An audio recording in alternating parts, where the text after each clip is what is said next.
क्यों तान्या ने कृष से शादी के लिए किया मना? क्यों अभीरा के लिए गुंडों से लड़ रहा है अरमान? अभीरा ने पूकी को लेकर अरमान पर लगाए कौन से इल्जाम? ये रिश्ता क्या कहलाता में इन दिनों हर रिश्ते की डोर खिंच रही है।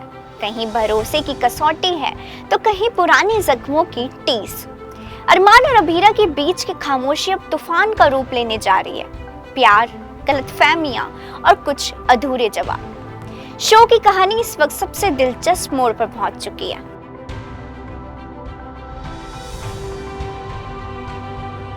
जहां एक और अरमान अभीरा से बात करने की कोशिश करता है, वहीं अभीरा उसका सामना करने से बचती है। तभी अंशुमन का कॉल आता है और बात होती है कृष तान्या की शादी की। अरमान के मन में सवाल उठता है, ये अंशुमन कौन है? लेकिन अभीरा चुप रहना ही बेहतर समझती है।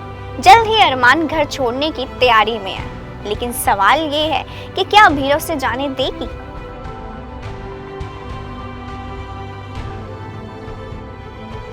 आज के एपिसोड में विद्या अरमान को बताती है कि अंशुमन उनके साड़ी के बिजनेस में मदद कर रहा है और मासा चाहती है कि अभीरा की शादी अंशुमन से हो जाए।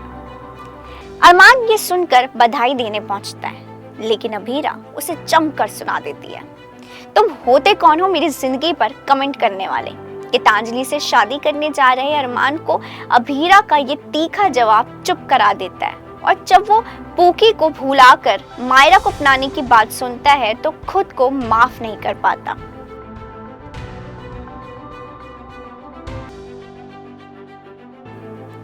दूसरी ओर कृष की जिंदगी में भूचाल आ गया। तान्या ने शादी से मना कर दिया।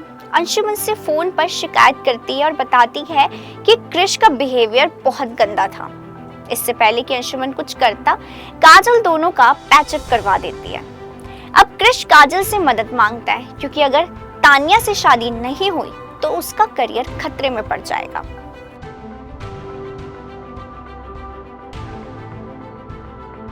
गली में कुछ गुंडों से जब अभीरा को खतरा होता है, तब अरमान सामने आकर उसकी रक्षा करता है। लेकिन इस बहादुरी के बावजूद अभीरा विद्या से कहती है कि वो अपने बेटे को समझा दे, ये घर उसका नहीं है, मेहमान है। 7 साल से घर संभाल रही अभीरा अब किसी सहारे की मोहताज नहीं। अरमान जानता है कि अगर मायरा की सच्चाई अभीरा को पता चल गई तो वो किसी को माफ नहीं करेगी, ना मायरा को और ना उससे। अब सवाल यही है कि क्या ये रिश्ता सच में खत्म हो जाएगा या फिर हालात कोई नई राह दिखाएंगे। अब शो की कहानी यहाँ से कौन से मोड़ पे जाती है, ये देखना इंटरेस्टिंग होगा। इसी तरह के और भी सीरियल अपडेट जानने के लिए फॉलो और सब्सक्राइब करें इंस्टा फीड को, साथ ही प्रेस करें हमारा बेल आइकन।